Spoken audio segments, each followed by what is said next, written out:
Apabila gedung itu selesai, maka di dalamnya akan terdapat 209 buah kamar yang cross-ventilated di dalam gedung utama yang tingginya 14 tingkat. Hotel ini merupakan pembangunan raksasa dalam rangkaian persiapan Asian Games keempat nanti.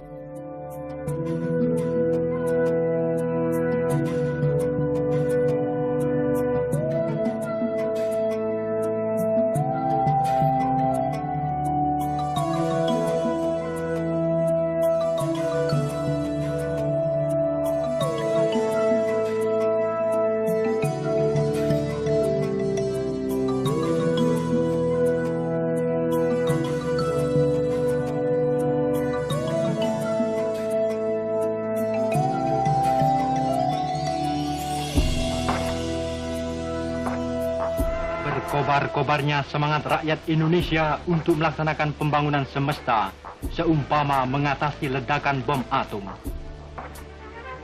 Presiden Soekarno berkenan hadir pada upacara peletakan batu pertama pembangunan reaktor atom Serpong pada tanggal 16 Januari 65.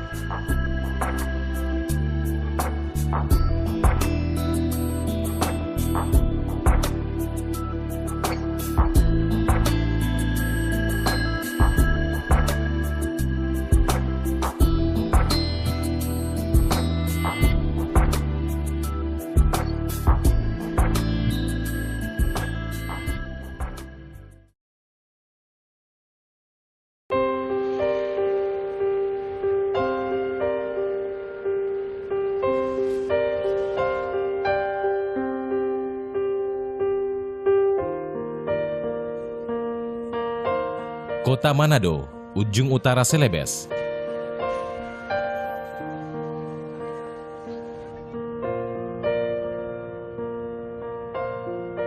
Fendi Parengkuan adalah sejarawan dari Universitas Samratulangi. Yang ia tuju adalah Lapangan Sario, sebuah lokasi bersejarah yang membekas di sebagian warga kota ini. Tempat ini dalam dekade 1950-an disebut Sarioban. Mengapa disebut Sarioban? Karena ini adalah stadion pacuan kuda pada waktu itu. Nah, dalam dekade sejak 1920-an sampai 1950-an, selain pacuan kuda, di sini juga sering dilakukan festival seni budaya. Sehingga tempat ini sangat terkenal untuk orang Manado dan orang Minahasa.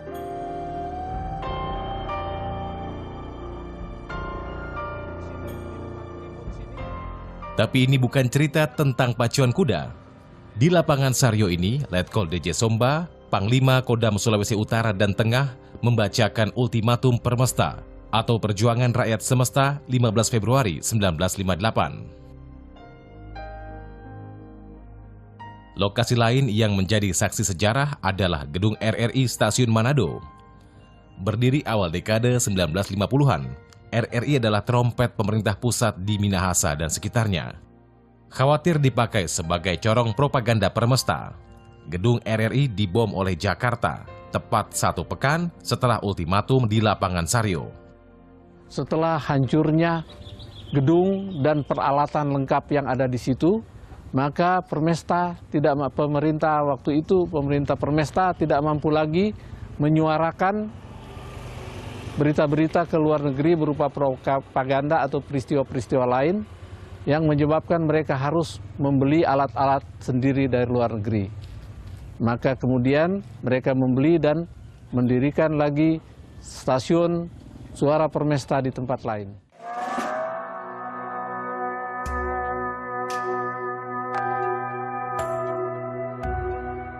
Tidak hanya gedung RRI, markas Angkatan Darat Permesta dan perumahan perwira di Jalan Sario ikut lantak dibom pesawat Auri. Pengeboman Manado ini mempercepat kepulangan 2 pentolan militer Minahasa yang berpengaruh, yaitu Kolonel Alex Kawilarang yang saat itu menjabat atase militer di KBRI Washington, dan Kolonel J.F. Warrow, atase militer KBRI di Peking, Republik Rakyat Cina. Sebelum mengultimatum Jakarta, Permesta atau Perjuangan Rakyat Semesta adalah gerakan politik yang dimotori tokoh sipil dan militer di Sulawesi. Proklamasinya dilakukan di Makassar, tanggal 2 Maret 1957 oleh seorang Letnan Kolonel TNI bernama Vence Sumual. Proklamasi demi keutuhan Republik Indonesia serta keselamatan dan kesejahteraan rakyat Indonesia pada umumnya dan rakyat daerah Indonesia bahagian timur pada khususnya, maka dengan ini nyatakan seluruh wilayah teritorium 7 dalam keadaan darurat perang serta berlakunya pemerintahan militer sesuai dengan pasal 129 Undang-Undang Dasar Sementara dan Peraturan Pemerintah Nomor 33 Tahun 1948 Republik Indonesia. Segala peralihan dan penyesuaian dilakukan dalam waktu yang sesingkat-singkatnya dalam arti tidak melepaskan diri dari Republik Indonesia. Semoga Tuhan Yang Maha Esa beserta kita dan menurunkan berkat dan hidayatnya atas umatnya. Makassar, 2 Maret 1957, Panglima Tentara dan Teritorium 7, Letnan Kolonel Herman Nicholas Vence Sumual. Proklamasi Permesta yang mencakup Sulawesi, Maluku, dan Indonesia Timur adalah bagian dari gerakan yang sama di berbagai daerah di Indonesia. Tahun sebelumnya, 22 Desember 1956, di Sumatera Utara, seorang kolonel bernama Maludin Simbolon menyatakan pemutusan hubungan dengan Jakarta dan membentuk apa yang disebut Dewan Gajah. Di Sumatera Barat ada Dewan Banteng, disusul Sumatera Selatan dengan Dewan Garuda. Gerakan para perwira TNI di Sumatera ini belakangan dikenal dengan pemberontakan PRRI atau Pemerintahan Revolusioner Republik Indonesia. Kalimantan membentuk Dewan Mangkurat. Disusul Dewan Hasanuddin di Sulawesi Selatan dan Dewan Manguni di Sulawesi Utara. Bahkan di Jawa Barat muncul apa yang disebut Daya Sunda.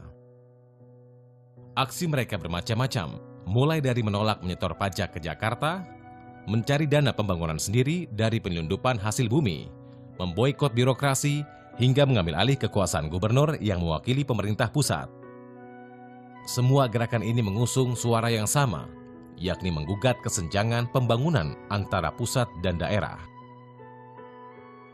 Sebagaimana diketahui, daerah-daerah di luar Jawa itu menghasilkan begitu banyak income untuk pemerintah pusat.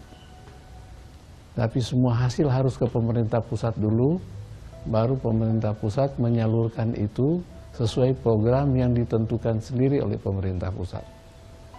Sementara itu daerah-daerah sering terlantar karena 70% itu diserap oleh pemerintah pusat dan hanya paling tinggi 30% yang dikembalikan ke daerah. Maka Permesta mengadakan koreksi terhadap kebijakan yang dinilai tidak adil. Supaya katanya dunia melihat. Jadi kalau sebagai contoh, Presiden Soekarno membangun menara di Jakarta, monumen nasional yang pakai emas. Coba sudah pakai uang itu membangun dulu di daerah. Ya. Membangun, bukan cuma membangun yang ada di Jakarta atau ya saya kira juga orang-orang di Jawa sendiri termasuk orang dari Pasundan itu bereaksi. Ciri lain, gerakan PRRI dan Permesta dimotori oleh para perwira Angkatan Darat yang tidak cocok dengan politik Soekarno, terutama kebijakannya merangkul Partai Komunis Indonesia atau PKI dalam ideologi Nasakom, alias nasionalisme, agama, dan komunisme. Dan semua gerakan ini dimulai tepat setelah Bung Hatta yang dianggap tokoh luar Jawa mengundurkan diri sebagai wakil presiden, 1 Desember 1956.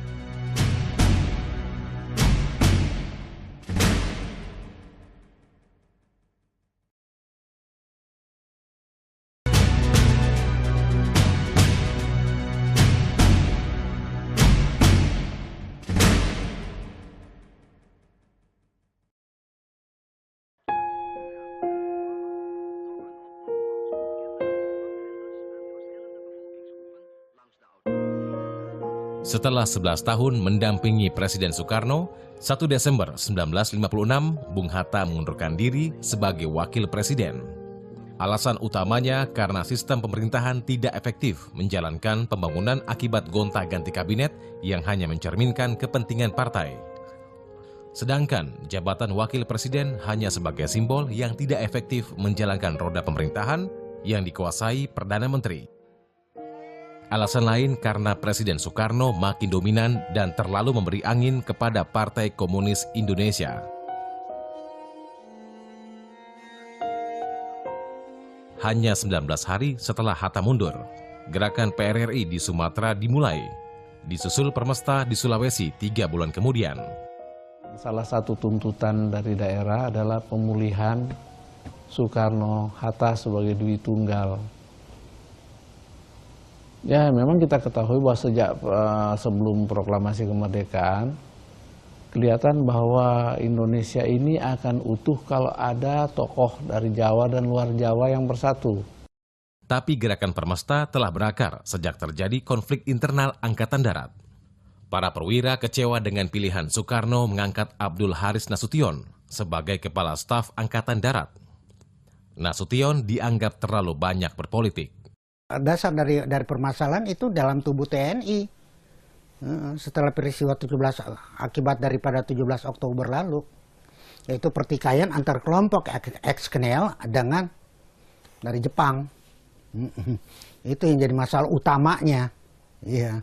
Karena ya banyak dari mereka yang jebolan-jebolan Knel itu mereka lebih profesional ketimbang daripada yang yang didikan Jepang, terutama dari Jawa ya.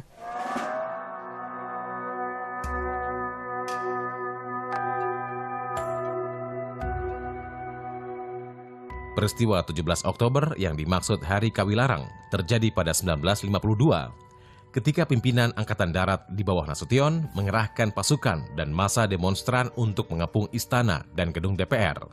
Mereka menuntut agar parlemen dibubarkan karena dianggap terlalu ikut campur urusan internal tentara. Tapi tak semua perwira setuju dengan gerakan Nasution yang dianggap terlalu mengistimewakan bekas tentara Belanda Knil. Padahal di tubuh TNI juga terdapat tentara-tentara dari Laskar Rakyat Didikan Jepang atau PETA.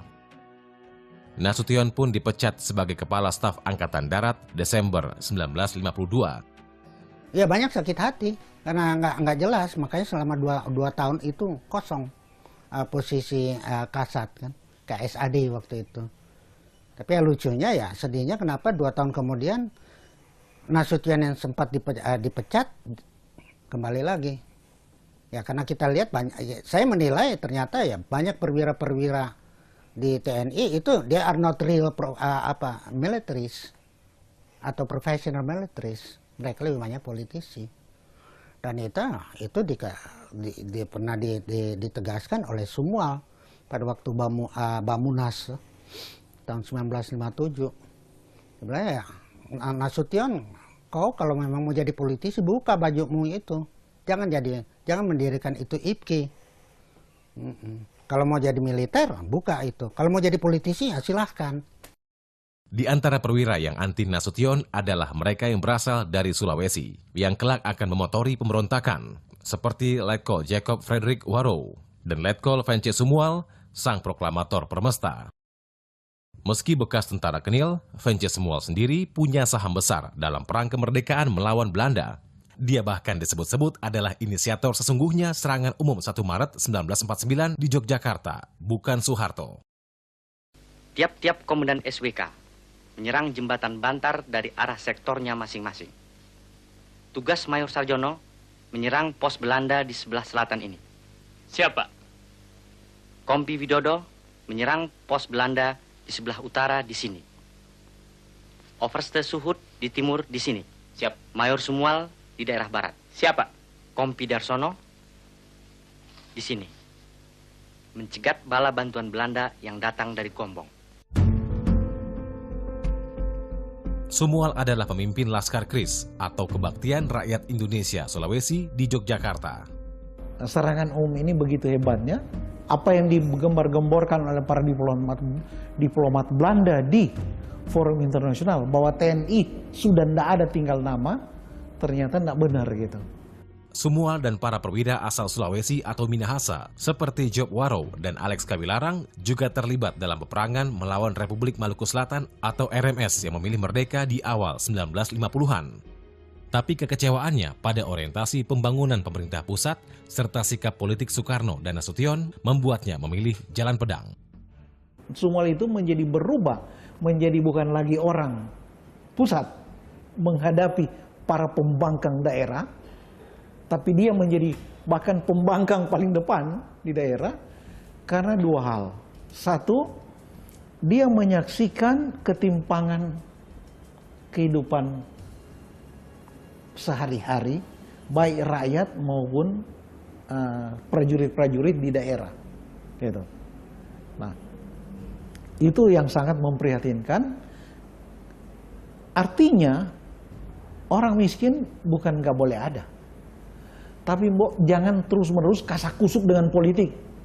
Nggak sibuk membangun. Itu kan cara seperti sekarang lah.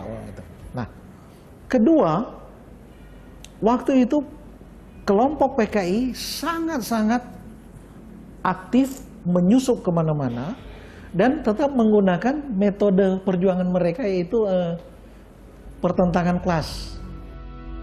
2 Maret 1957, jam 3 dini hari, dihadiri 51 orang.